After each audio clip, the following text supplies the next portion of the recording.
I think those would be perfect for healthcare. You start a new medication. In the beginning, you're just told, hey, this is how you take it. This is the medication. This is why you're getting it. A couple of days later, before you pick up your medication, it says, hey, this is how you take your medication. Then you can get another message, be like, hey, did you pick up your medication? Yes or no. A week later, be like, hey, are you experiencing this side effect? Yes or no. And then it just can keep going on and on and on and on. Kick it.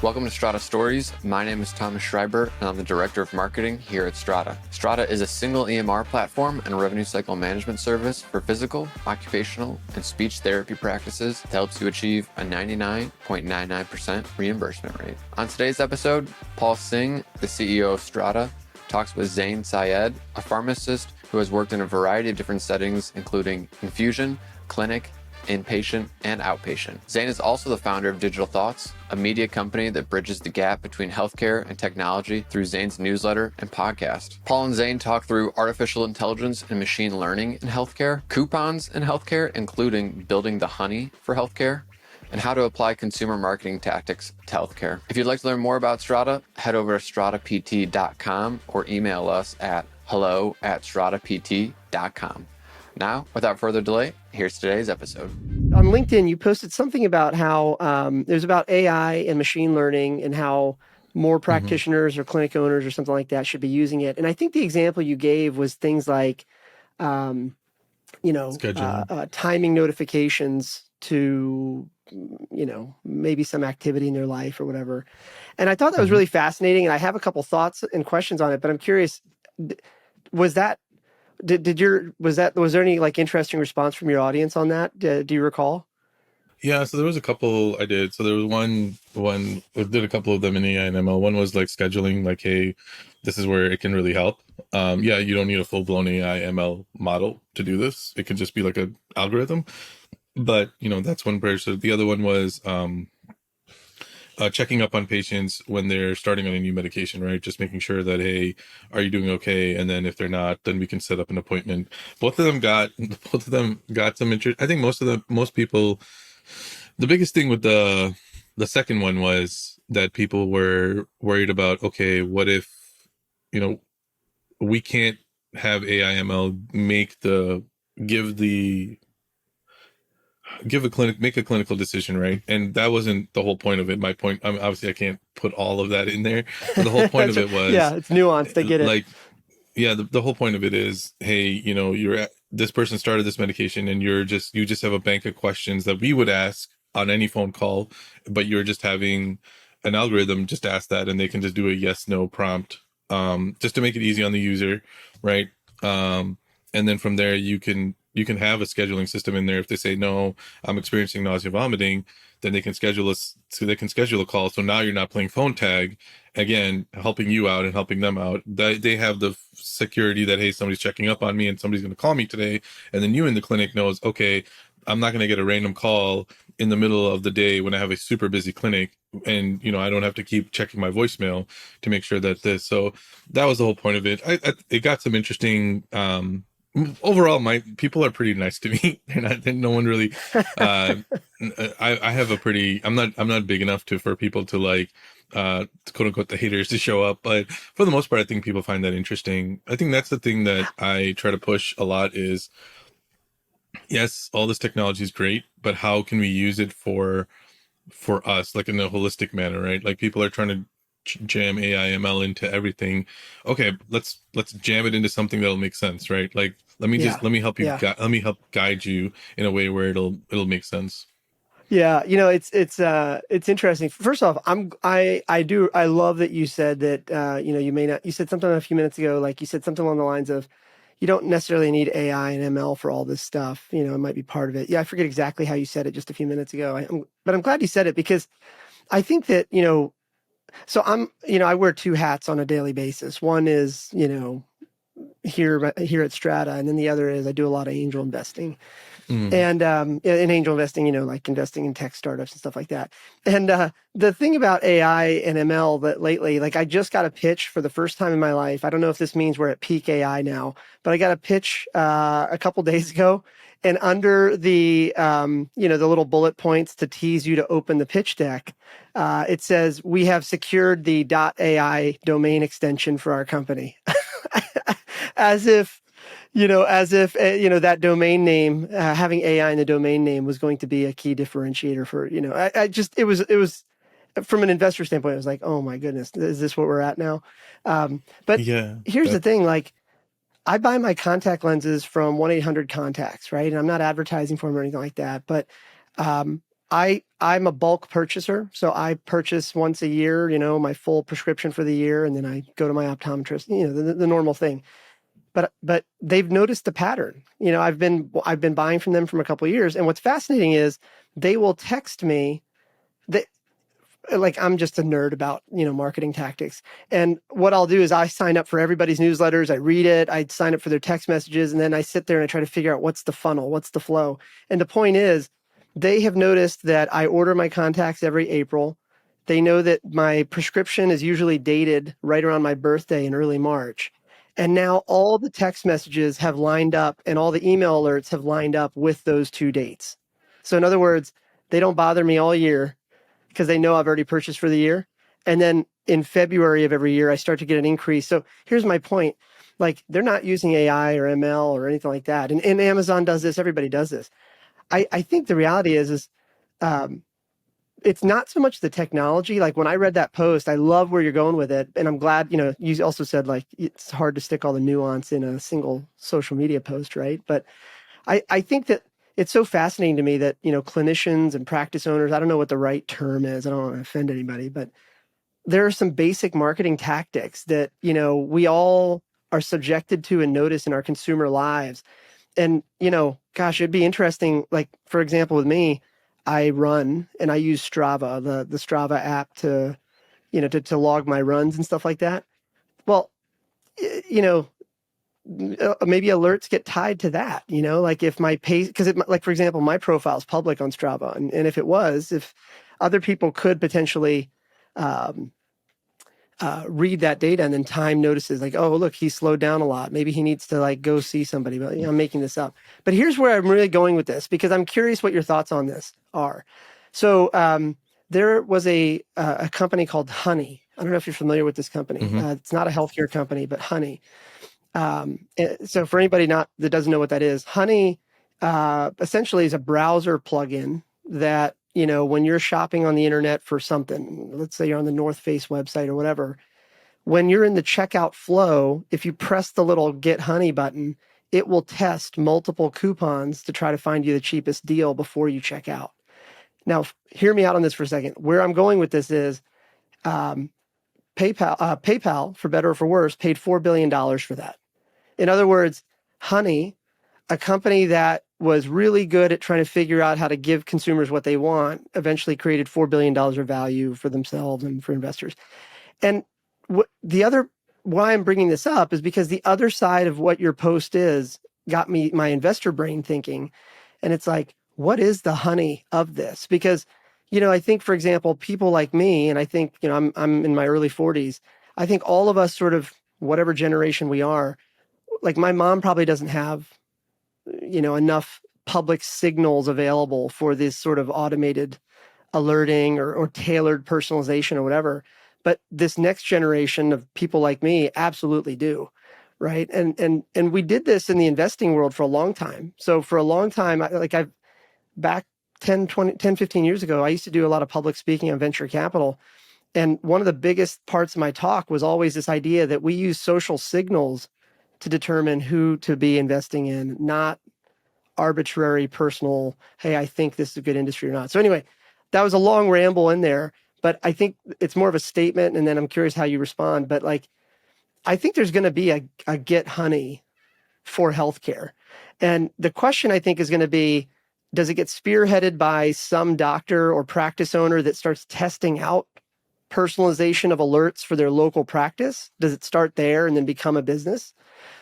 Or does it start all the way on the other end of the spectrum, where some totally random, tech-enabled browser type company comes in and says, let's create so much value and give something away for free in order to get consumers to give us these signals and then maybe put the ad out there for the local. So I'm making this up, but I'm curious how you think about that. Do you agree with that statement, or do you I'm putting you on the spot? How do you feel about that? Yeah, no, as you were talking, I was kind of thinking of like what could be the honey of healthcare. And, to answer your question, I think yes, eventually there will be something like that. I think as price transparency is being pushed more and more, we could theoretically have a honey, right? Where where you Google, hopefully we get to price transparency. We can see like everyone's, how much they charge for X, Y, and Z. You can be like, you can be on a hospital website or whatever website, or one of these websites where they're aggregating all of these things. Like you're looking for a knee replacement surgery, right? You type it in there. Maybe there's a hospital that's, I mean, people are going to poo-poo this when I say this because consumerism and healthcare can't be the same thing. But reality check, healthcare is consumerism. I'm sorry. When there's money being transferred, now one person is the consumer, the other person is the provider, right? I mean, it is what it is. So, like maybe a hospital has a special going on, like, hey, we are doing, this procedure or this thing for this month, because they're trying to they're trying to fill up their ORs, their MRI machines, all these things, right? So even if they're charging a little less for it, it's still money in their pocket, right? That thing isn't staying still. I do see that happening in the future of healthcare, personally. And I think it's Yeah. an interesting thought. And I do think that people will eventually capitalize on it. Right now, we're not there yet. We're not mature enough yet in the ecosystem where price transparency isn't. I mean, you know this more than I do, but price transparency is getting there. Will it ever get there? Who knows? But if it starts moving in that direction, I do think things like honey would be really interesting. And also, it would be really helpful, right? So you're not like, you don't have to go through every website or whatever, right? That's the reason why honey worked, was you can go on your favorite website and then it would tell you like, hey, there's this product on this other website. It's just a little cheaper. Why don't you go there? Oh, okay, cool. Hmm. That works. Why can't we Hmm. have that in healthcare? I think we can 100% have something like that in healthcare. Yeah. Yeah. I think, it's, and pull me out of this if there's other things that you want to riff on for a minute here, but I just find this so fascinating because like when look, I've never been a practitioner. I've never been I don't like blood. I don't like going to the doctor, right? I'm like the last guy. That's the irony, by the way, of us talking about this. Two brown guys talking about healthcare, like, and only one of us has a big degree, and that's you. like, No, my man. mom still thinks I need to get a real job somewhere. But the thing I just find really fascinating here is that when I look back at my angel investment portfolio, I think people have this idea that like Shark Tank, I think has taught people the wrong thing. I think Shark Tank kind of perpetuates this myth that somebody's working in their garage and toiling, and then they find some like secret and it magically becomes this massive company. And my experience has been completely the opposite. Uh, some of the largest companies I've ever invested. So my thing is I'd like to be like one of the first checks in. I might write a 50 or 150K check and be the first investor in some very, very early stage. My experience has been that more often than not, big companies or big, highly impactful companies like what we're potentially talking about here when we talk about the honey for healthcare, it almost always originates from a person scratching their own itch, meaning, like when you think about Twilio, the very large sort of today, every push notification that you get on your phone probably comes through Twilio. Most of the emails you get come from SendGrid, which is owned by Twilio. Anyway, like if you really think back to the history of that, it was developer led. Somebody started tinkering with with Jeff Lawson and the guys over there started tinkering on the side with like, hey, why is it so hard to send messages? What is this infrastructure layer of telecom that's existed? And they just tinkered, and a little test became something big. And I have a feeling that's what's going to happen here. I think the honey for healthcare or something like that is going to be some tech-enabled practitioner somewhere, kind of like you, that kind of knows that there's something there. Like, for example, I'm an Apple Watch user, and whether you love it or hate it, the fact is Apple Watches are on millions of wrists now all over the world. They're constantly collecting data. There is an API to Apple's Health Kit, and now somebody like me on the outside can see the data but doesn't know what to do with it. But it's going to be, in this case, for example, somebody in the clinical world or somebody in the medical world that says, how much value or what value do I need to give somebody to give them or to make them click the connect Apple to this button, you know? Anyway, I know I'm rambling here a little bit, but I guess what I'm just saying is because our audiences, your audience and mine, are all in the medical field. I think like this is fundamentally why I find your viewpoints really fascinating, is because like whoever on the medical side, essentially bridges the gap to technology, like whoever does that first is going to win, and win in the biggest sense. I mean, the numbers are massive. Um, you know, you don't have to, this better than me, but it's like, if a coupon website is worth $4 billion in market value, a healthcare related equivalent is going to be worth way more, way, way, way more. So, I mean, that's 4.3 trillion dollars in the last report, being spent in healthcare. And I mean, I think there's a lot of things that uh, I think a lot of people hold themselves back because, like you were talking about marketing campaigns and stuff, right? I am a marketing nerd too, in the sense that I'm not good at it, but I love like looking at how companies acquire customers. How are they so good at it? Like me even knowing what they're doing and it's working. I'm like, that to me is like great marketing, right? Like I understand what they're trying to do and it's still working on me. And I try to like break that down and try to figure out what they're doing. And like one of those things that really, I think healthcare it's one of those like tech enabled things, right? Is like drip campaigns, right? And drip campaigns in the sense of like, if people don't know, drip campaign is you leave something in your cart or whatever, they'll say, hey, we have another coupon, or you sign up and every couple of days, they don't bombard you all at once. They'll just come on every couple of days, every week or so. They'll say, hey, there's this feature, or have you looked at this? Or, hey, we've missed you. You want to come back? Like those kind of things, right? Like, I think those would be perfect for healthcare as well, in terms of you start a new medication, and in the beginning, you're just told, hey, this is how you take it. This is the medication. This is why you're getting it. A couple of days later, before you pick up your medication, it says, hey, this is how you take your medication. Now you've picked up your medication, and then you can get another message, be like, hey, did you pick up your medication? Yes or no? Then, and then after that, a week later, be like, hey, are you experiencing this side effect? Yes or no? And then it just can keep going on and on and on and on. But like what happens in healthcare right now is we tell them all the information all at once, right away. 50% of it is boom, gone out of their head. We don't have time to follow up with them. We don't find out they don't pick up their medication until they end up in the ER. So now they have now the healthcare, they've just spent $4,000 or $5,000 going to the ER. We in a completely preventable thing. Like those are things like, yeah, drip campaign is a marketing term, but we can call it something else, right? In healthcare, to make it more palatable, I guess, for yeah, the people yeah, in healthcare. But yeah. there's so many things that we can learn from tech, and that's what I try to like bring is there's so many things that working in tech in your day-to-day consumer life that can easily work in healthcare. It's just that people are so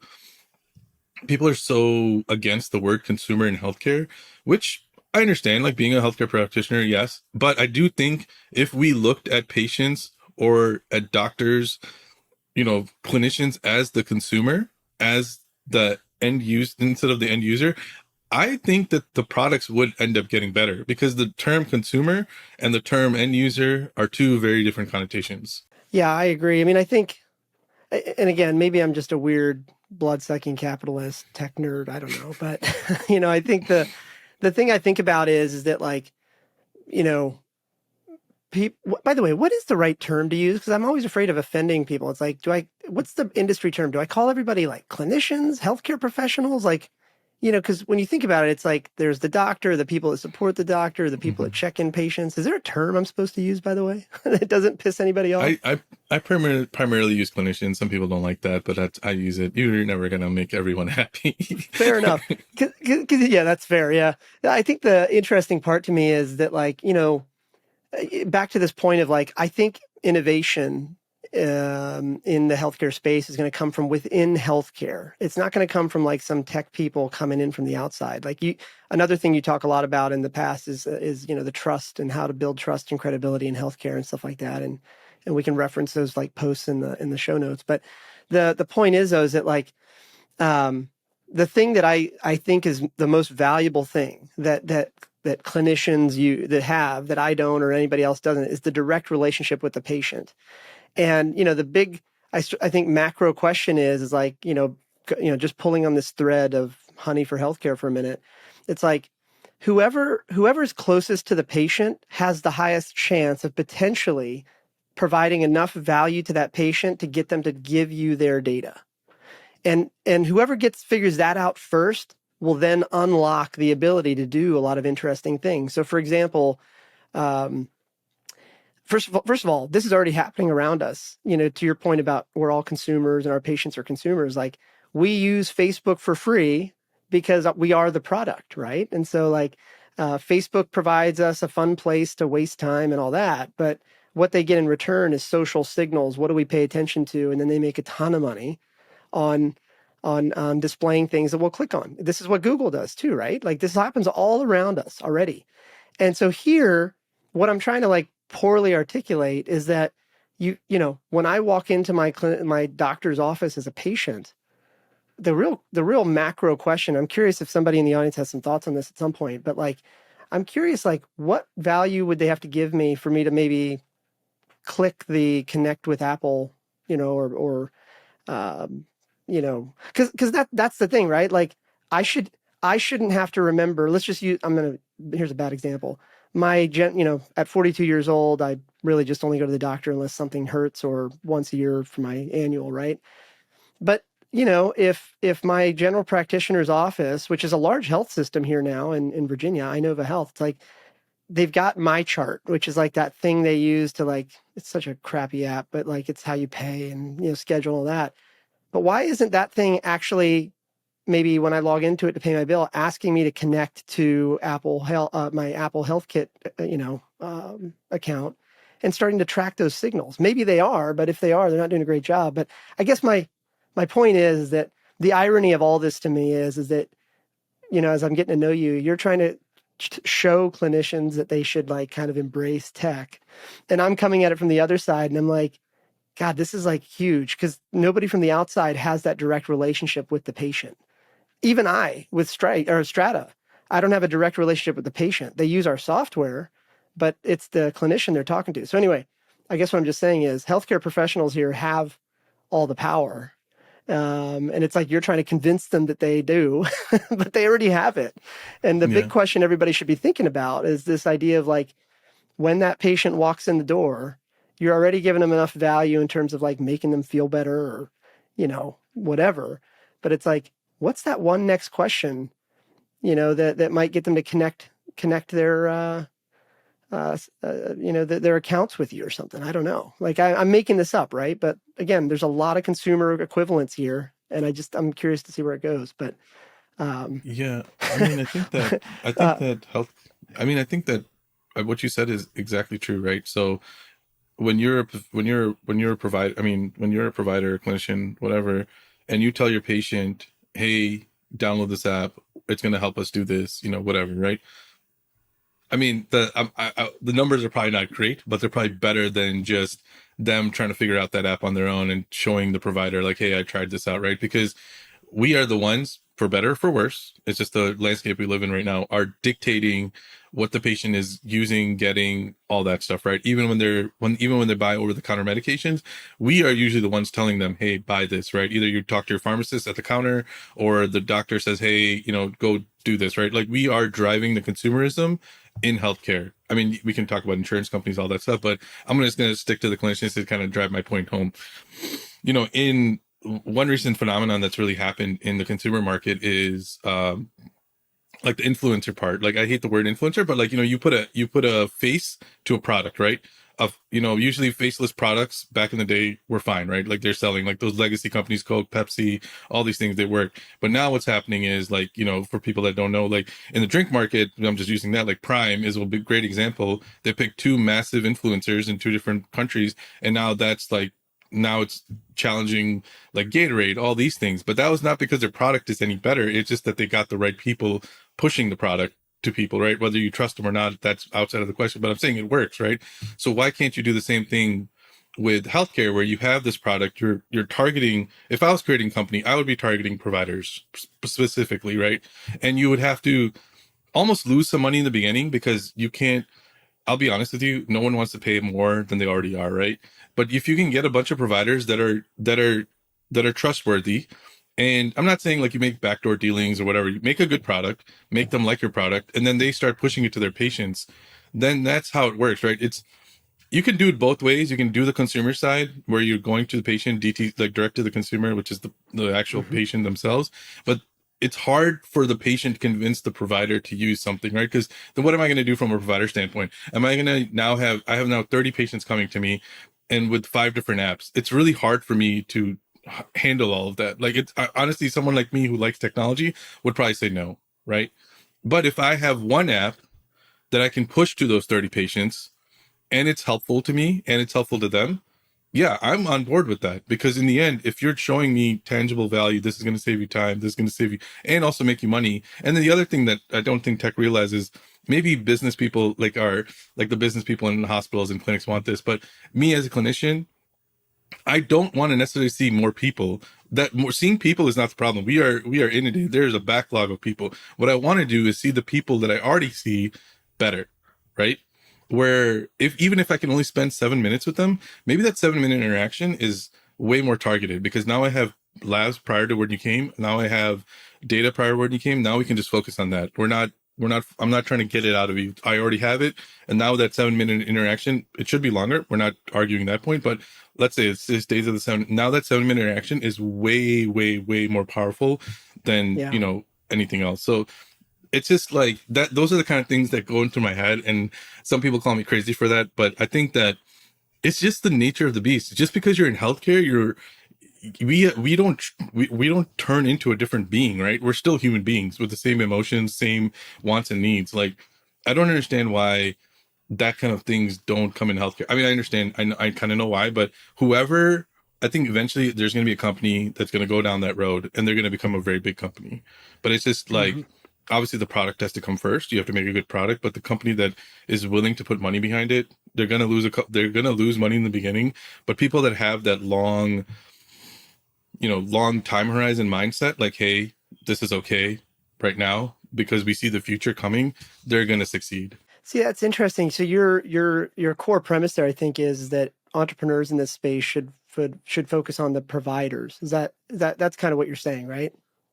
If you're creating if you're creating a like a direct to consumer application, yes, I think you need to focus on providers personally, because if you have a direct to consumer application that is supposed to have some interface, if okay, let me back this up. If you're creating an application where the patient and the provider are going to be interacting with it, I would focus on the provider, because the provider is the one that's going to make or break your application.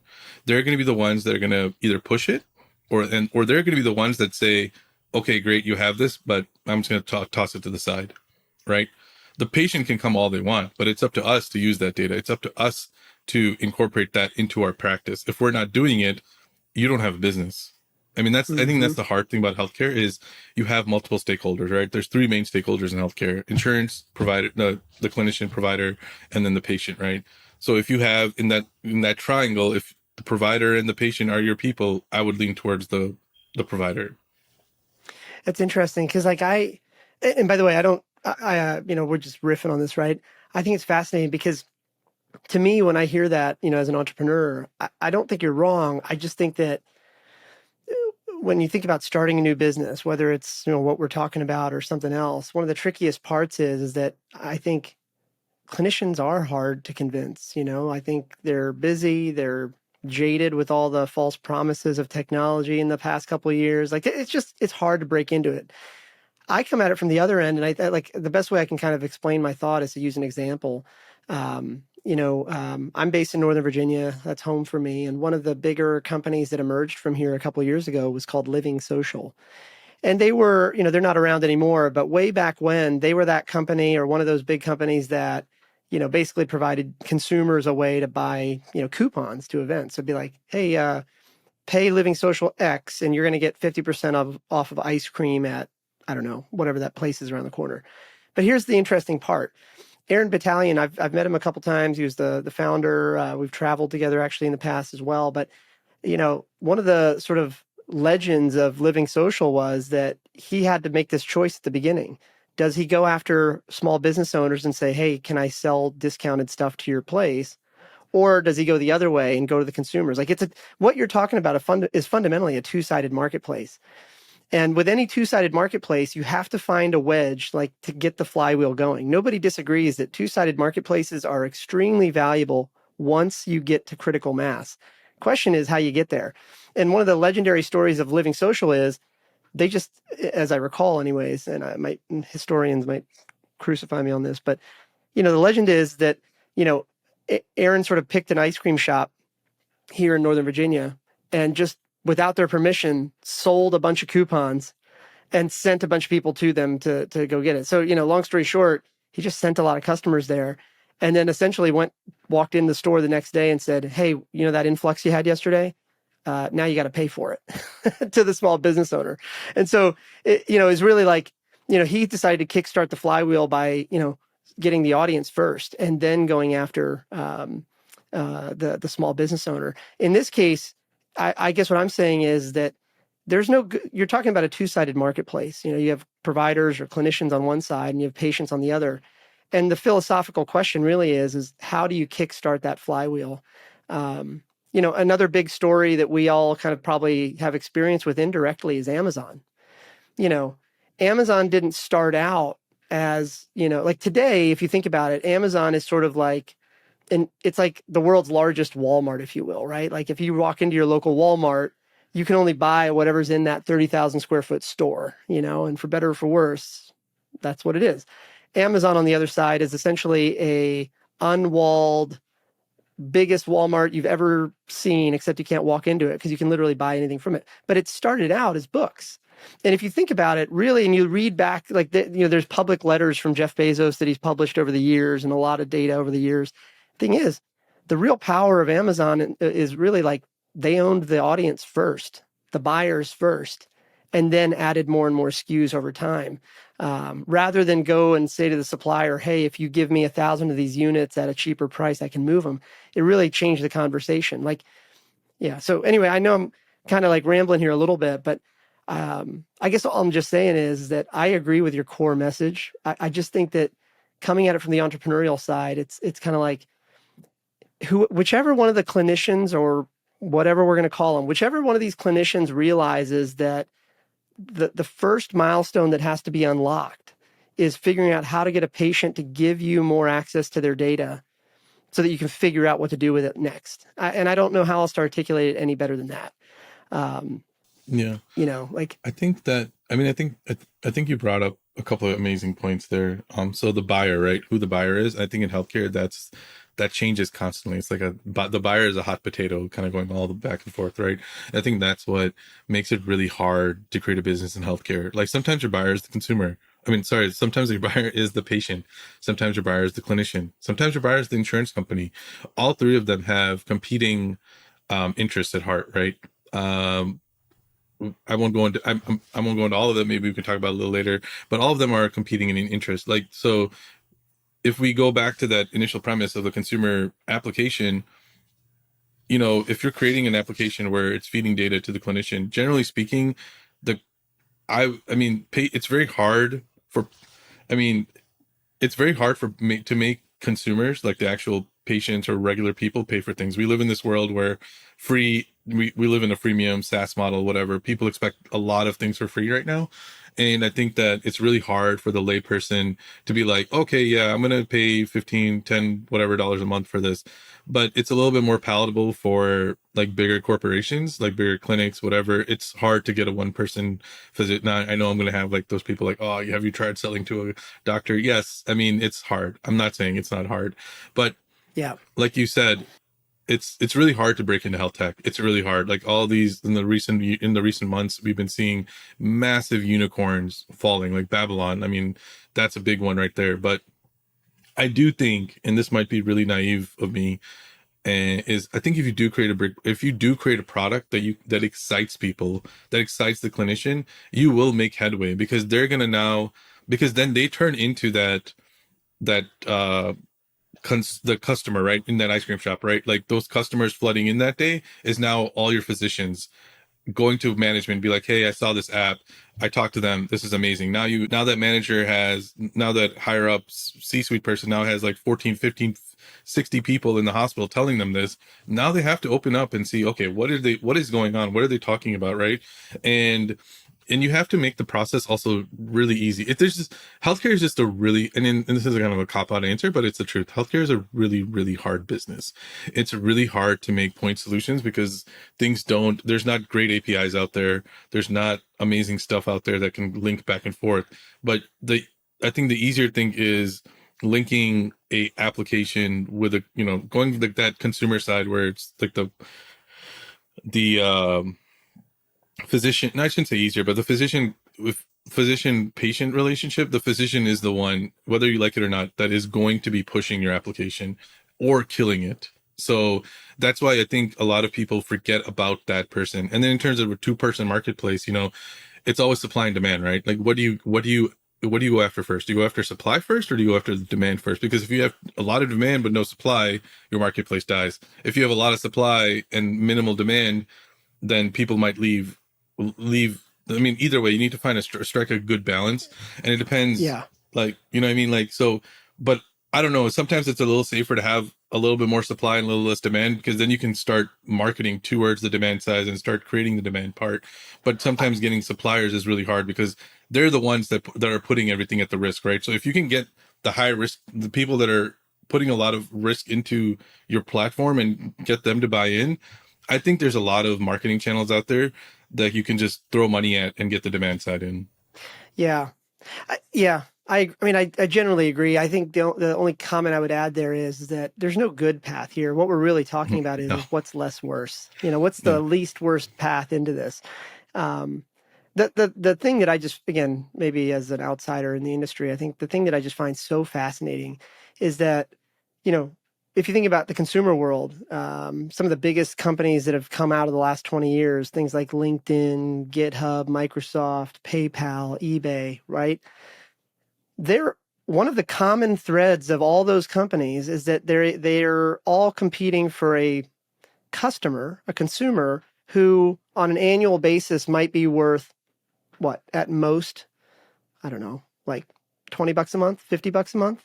Like it doesn't matter. Like if you're like, and this is, I should probably Google this before I talk to you about it, but when you think about like the public earnings reports from Facebook and Google and all this stuff, one of the things they sort of boil down typically is what the revenue per client or revenue per user really works out to be, and I'm making this up, but like an average person on Facebook is probably worth $4 a month to Facebook, right? Because they can sell enough ads against that person to make it worth that. The thing I find, and so with those numbers, the industry has created these massive multi-billion-dollar companies, right?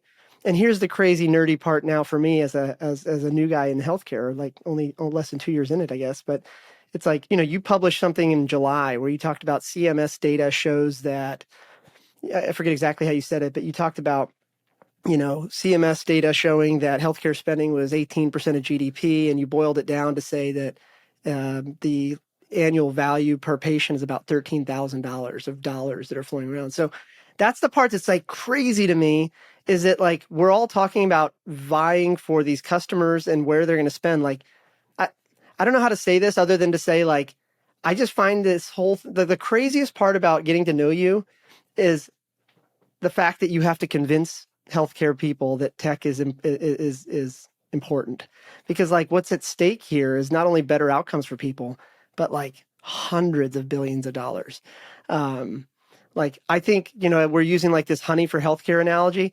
I think that the fact is that like whoever nails this is going to become like the size of Apple as a technology company inside of healthcare. Apple has, I was probably going to offend some people. Apple has more cash on hand than like most of the EU combined.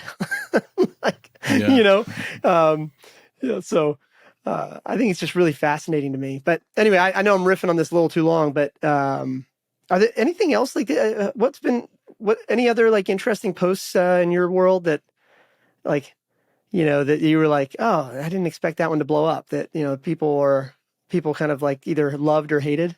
Again, I'm very lucky that I don't get a lot of hate. It's probably because I'm not popular enough. But I mean, like I think The the hate AI, will come. I Don't think worry. that that's when I know I've made it. That's right. I think the AI ML conversation is really interesting. And I think that where the break in AI and ML comes, like like the definition of AIML is an interesting one for me because, is an algorithm like a yes no Boolean algorithm an AIML? Is that AIML? Is AIML more so like in the black box where it's making decisions? As a decision tree and AI and ML thing. I mean, one thing that came from Babylon was like, they were just using spreadsheets and calling that AIML. I don't think that's AIML if the reports are true, but I think that's one thing that's interesting. And the other thing that really was interesting for me to look into was how your income affects your healthcare. And I think this is a topic that is really uncomfortable for people to talk about because I think that we live under the assumption that, hey, we are the number one nation in the world. And, if you try hard, you can make it. And what I found was that's not how it works because the number one thing that leads to higher income that we can all universally agree to is education, right?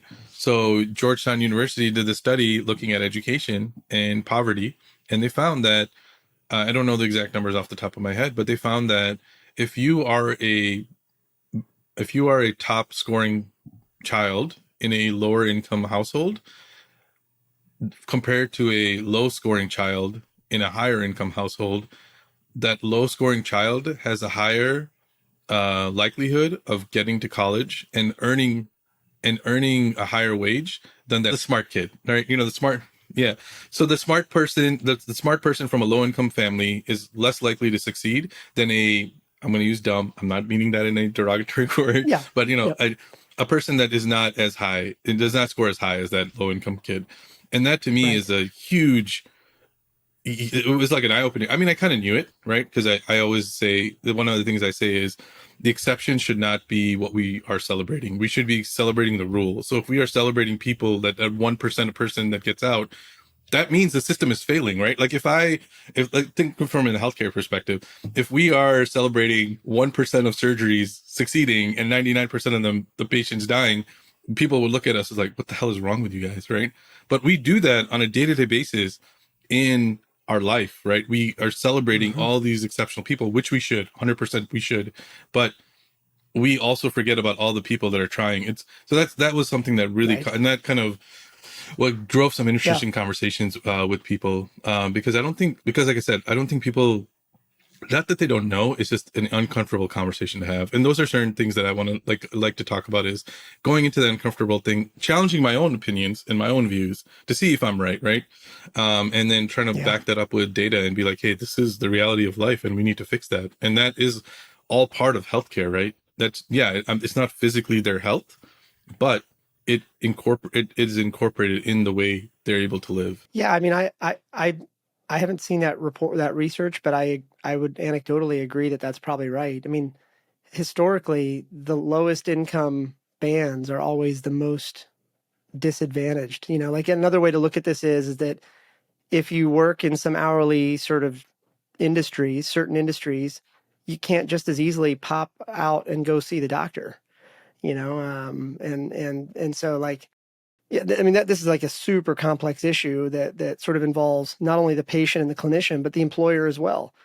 And yeah, it's a big issue for sure. I mean, I will say, just as a totally interesting aside, maybe, is that like it's so interesting that in the entrepreneurial space, when we think about startups and that sort of thing, one of the interesting sort of threads that some of the most successful founders have, is this like experience with trauma, like whether it's a broken home or an alcoholic parent, or yeah, there was some sort of trauma. Like I don't know what it is about entrepreneurs, but when you were talking about sort of the smart poor kid and sort of the challenges they face, like getting into like higher education and stuff like that, which I generally agree with. It's interesting that on the entrepreneurial side of things, when we think about quote unquote startups, those that particular set tends to be the most successful from an entrepreneurial standpoint. In fact, what's fascinating, by the way, totally random. I'm going to hit you kind of like unexpected, but one of the most interesting things is that in the venture capital community, like these people like us that fund other people, um, there's a big competition all the time. Nobody ever talks about it publicly, but the behind the scenes competition is always like, hey, what's your returns? What's your returns? What's your returns? Right. And, publicly, everybody says they're crushing it, but privately, 99.9% of investors never see their money back. But here's the thing. The most successful venture investment firm in the world that nobody talks about is Peter Thiel's, I don't know, I forget what he calls it, but it's it's that fund where he pays kids to drop out of college. Does that ring a Oh, bell to okay. you? Are you familiar with that? The Thiel Fellows, that's what it's called. So the Hmm. Thiel Fellows, Thiel Fellows, you guys can Google it, but like Thiel's Fellows actually it will give promising students $100K if they agree to drop out of school instantly. And what's fascinating is if you, and by the way, they take no equity or anything like that. It's literally a grant with no strings attached. Actually, the only string is you have to drop out of school. And what's fascinating is that the hit rate on that portfolio from a financial job creation numbers, whatever metric you want to look at it, it has outperformed. I don't think any venture firm in the 75 years of venture capital history that we've had has ever generated as much financial return as the Thiel Fellows. And it speaks to kind of like what you're talking about, which is, you know, it's if you're able to get to college or, higher education or whatever, there's more opportunities for you, like things Yeah. like the Thiel Fellows and other things. Thanks for listening to another episode of Strata Stories. Strata is a single EMR platform and revenue cycle management service for physical, occupational, and speech therapy practices that helps you achieve a 99.99% reimbursement rate. If you'd like to learn more about Strata, head over to stratapt.com or email us at hello@stratapt.com.